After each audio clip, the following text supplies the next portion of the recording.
we begin with Emmanuel Toro. Emmanuel Toro, good morning, good to see you. So what are we expecting Good today? to see you too, Dibal. Definitely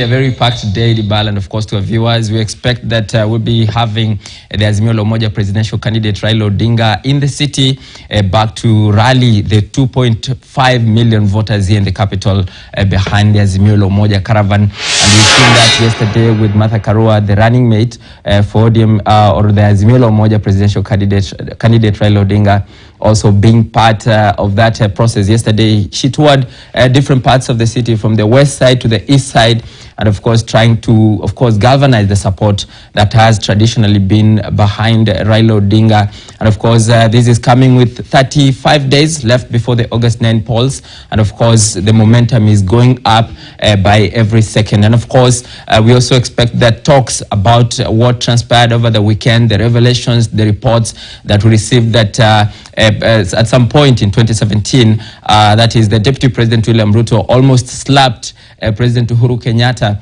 And of course, that was what made fodder for what we had yesterday from the Azimio side. And of course, just trying to also make a counterattack at the Deputy President as well, and also defend the President.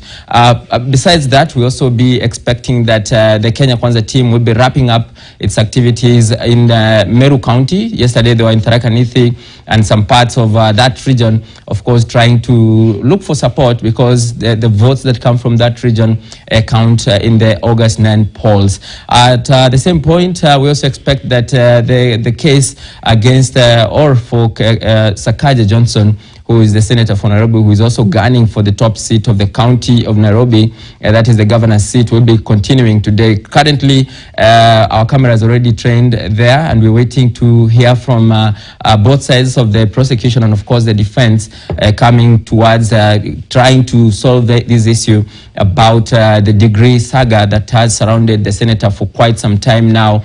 And, of course, we saw a statement from the Commission for University Education last week revoking Sakaja's document or the degree certificate again, and this time officially and of course in totality, but we expect that the courts will have the last words as far as that matter is concerned, and that process begins today. We don't know whether the ruling will be made today, but the hearing is starting at this early morning, and of course we'll be there to give you those details. So that is the match that we have today, and of course the manifesto launch for Agano Party presidential candidate, that is Mwaure Wahiga, is also supposed to happen today. He has said that it's going to be an earth-shaking statement from him, because we saw similar things over the weekend on Thursday, where we saw Deputy President launch his manifesto, and of course Professor George Ojakoya of the Roots Party also being part of that process. So that is the match we have from the political desk, and many more which we'll be waiting for during the day, Dibal.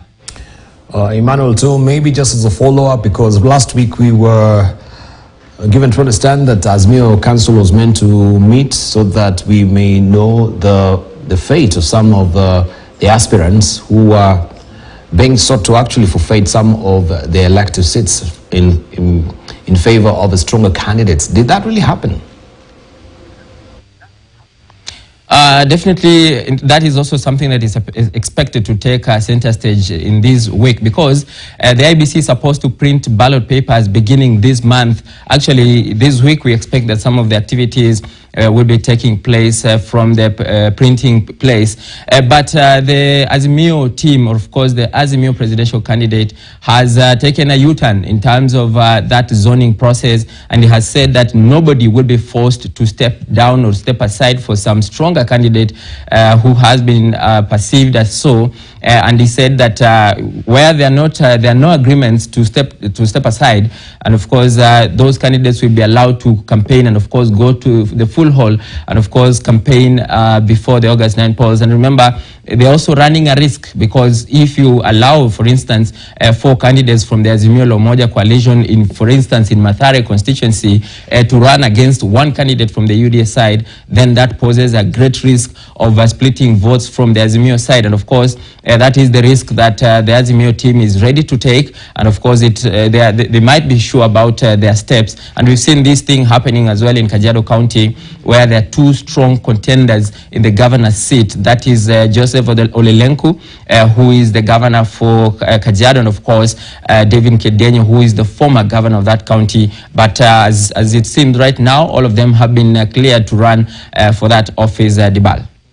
Right, many thanks indeed, Emmanuel Toh. Of course, we shall be putting tails on those stories as well. Thank you for your comprehensive reporting. We want to cross over now to Meru, where Alan Ochanda can